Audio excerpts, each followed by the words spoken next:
Right mga idol, ayan.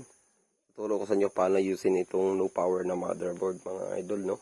Nasira to dahil sa pagdi-DIY ng may-ari. So papansin nyo walang power mga idol pero buhay yan, no. Na-tester ko yung power supply natin, buhay yan mga idol. So wala talagang power. Ayan, ni-repair ko na to, general repair, pinalitan ng flex, pinalitan ng sira, yung something ganun. So wala. Confirm ko talaga na no power na siya ngayon. So, ayusin natin mga idol at saka ipapakita ko sa inyo na yung piyesang ipapalit natin.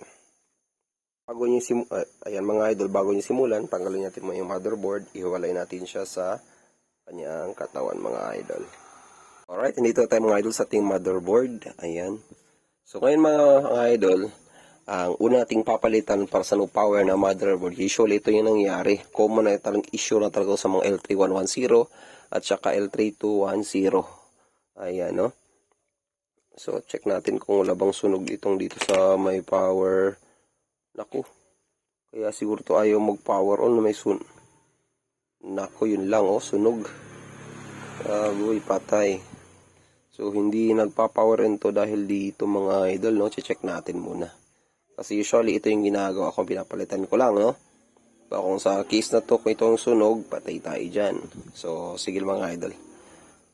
Check ko muna to. Idol, na-recheck ko, nalinisan ko, hindi naman pala sunog. So, yan. Ito na yung tinanggal ko mga idol, yan. Ito yung bago natin, no? Ito yung bagong C6144, ayan. At saka 6144 na galing dito, no?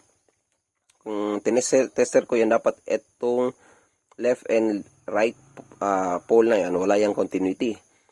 Pero ang problema, ito may continuity ng dalawa.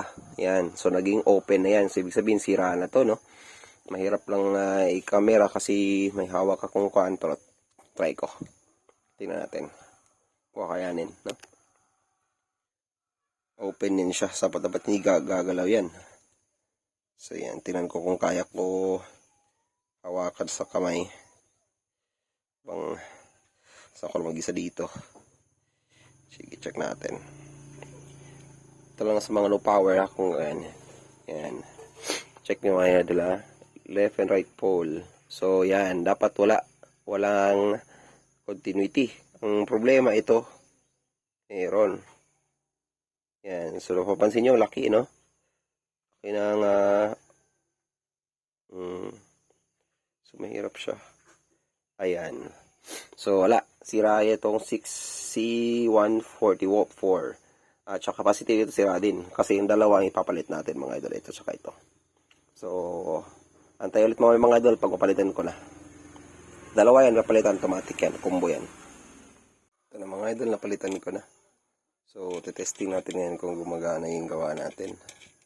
Ayan. Dalawang transistor sa motherboard na no power. So, check natin mga idol.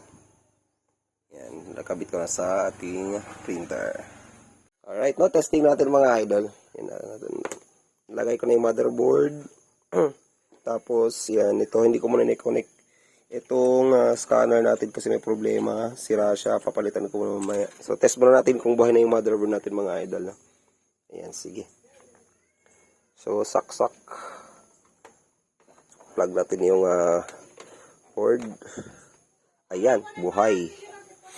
So yan, fix na mga idol, no? Nabuhay na natin yung motherboard niya. And yan.